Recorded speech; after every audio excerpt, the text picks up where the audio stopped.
அதிகாரம் 8. சிறையிருப்பு நின்று திரும்பியோரின் இரண்டாம் பட்டியல். மன்னர் அர்தக்சஸ்தாவின் ஆட்சி காலத்தில் எஸ்ராவோடு பாபிலோனிலிருந்து வந்தவர்களின் குடும்பத் தலைவர்களது தலைமுறை அட்டவணை அவர்களின் மூதாதையர் மரபின்படி பின்வருமாறு: பினகாசின் வழிமரபில் கெர்சோம், இத்தாமர் வழிமரபில் தானியேல், தாவீதின் வழிமரபில் அத்தூசு, பாரோசு வழிமரபில் செக்கனியாவின் மகன் செக்கரியா மற்றும் அவரோடு 150 ஆண்கள், பாகத்துமோவாபு வழிமரபில் செகரியாவின் மகன் எல்யகோவானாய் மற்றும் அவரோடு 200 ஆண்கள், சத்து வழிமரபில் யாகசியேலின் மகன் செக்கனியா மற்றும் அவரோடு 300 ஆண்கள், ஆதீன் வழிமரபில் யோனாத்தானின் மகன் ஏபேது அவரோடு 50 ஆண்கள், ஏலாமின் வழிமரபில் அத்தலியாவின் மகன் ஏசாயா மற்றும் அவரோடு 70 ஆண்கள், செபத்தியா வழிமரபில் மிக்கேலின் மகன்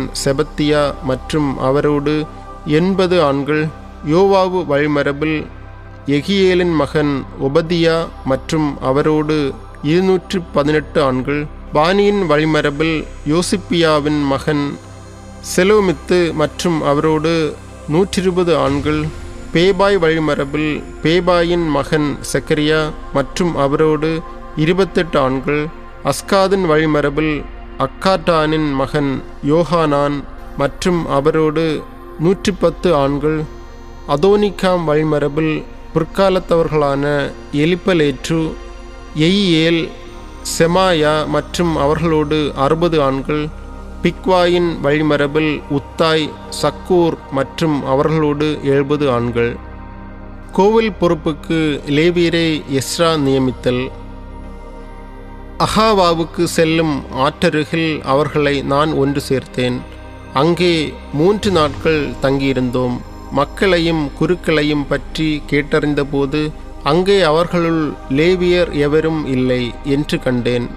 ஆகையால் எலியேசர், அரியேல், செமாயா, எல்நாத்தான், யாரிபு, எல்நாத்தான், நாத்தான், செக்கரியா, மெசுல்லாம் ஆகிய தலைவர்களையும் யோயாரிபு, எல்நாத்தான் ஆகிய ஞானியரையும் என்னிடம் அழைத்தேன்.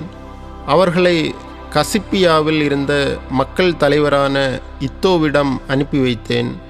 கசிப்பியாவில் இருந்த இத்தோவிடமும் அவருடைய சகோதரர்களாகிய கோவில் பணியாளர்களிடமும் நம் கடவுளின் இல்லத்திற்கு பணியாளரை அனுப்புங்கள் என்று சொல்லும்படி கூறினேன். எங்கள் கடவுளின் அருட்கரம் எங்களோடு இருந்ததால் இஸ்ரேல் இனத்தவரும் லேவியருமான மக்லியின் புதல்வருள் கூரிய அறிவுடைய செரேபியாவையும் அவருடைய புதல்வர்களுள் உறவினர்களுமாகிய 18 பேரையும், அசபியாவையும் அவரோடு மெராரியின் புதல்வர்களில் ஒருவரான எசாயாவையும் அவருடைய சகோதரர்களும் அவர்களின் புதல்வர்களுமான 20 பேரையும் மற்றும் லேவியர்களுக்கு உதவி செய்யுமாறு தாவீதும் அவருடைய அலுவலர்களும் பிரித்து வைத்திருந்த 220 கோவர் பணியாளரையும் அவர்கள் எங்களிடம் அழைத்து வந்தார்கள். இவர்கள் அனைவரும் தம் பெயர்களை பதிவு செய்து கொண்டனர். நோன்பினிருந்து மாற்றப்படுமாறு மக்களை எஸ்ரா அழைத்தல். இதன்பின் எங்கள் கடவுள் முன் எங்களையே நாங்கள் தாழ்த்தி கொண்டு நாங்களும் எங்கள் பிள்ளைகளும் எங்கள் எல்லா உடைமைகளோடும் நலமாக பயணம் செய்திட மன்றாடுமாறு அகாவா ஆற்றருகே நோன்பு ஒன்று அறிவித்தேன்.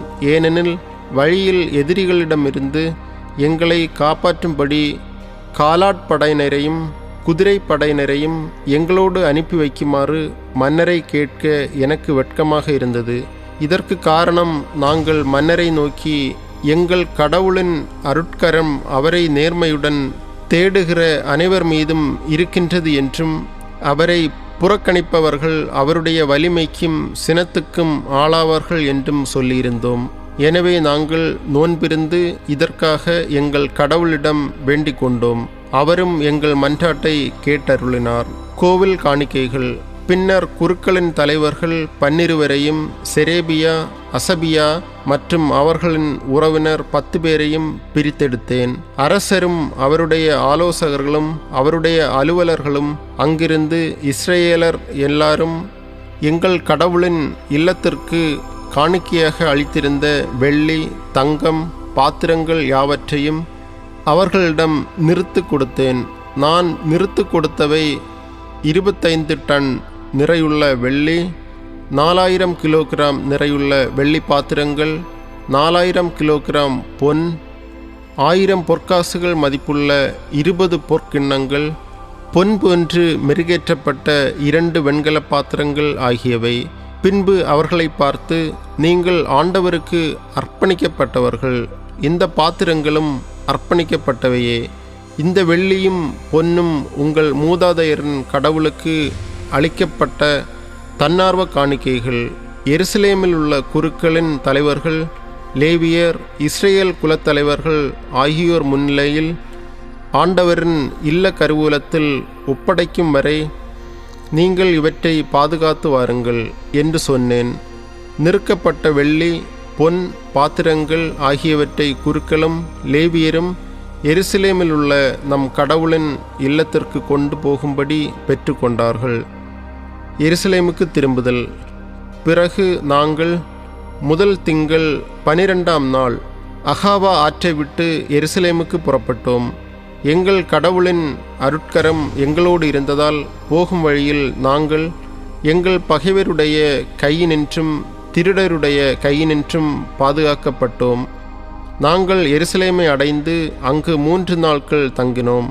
4ஆம் நாள் நம் கடவுளின் இல்லத்தில் உரியாவின் மகனும் குருவுமாகிய மெரேமோத்தின் கையில் வெள்ளியும் பொன்னும் பாத்திரங்களும் நிறுக்கப்பட்டு ஒப்படைக்கப்பட்டன. அப்போது அவரோடு பினகாசின் மகன் எலெயாசரும், லேவியரான இயேசுவாவின் மகன் யோசபாதும், பின்னூயின் மகன் நோவாதியாவும் இருந்தனர். அவற்றின் எண்ணிக்கையையும் எடையையும் அவர்கள் குறித்து வைத்து கொண்டார்கள்.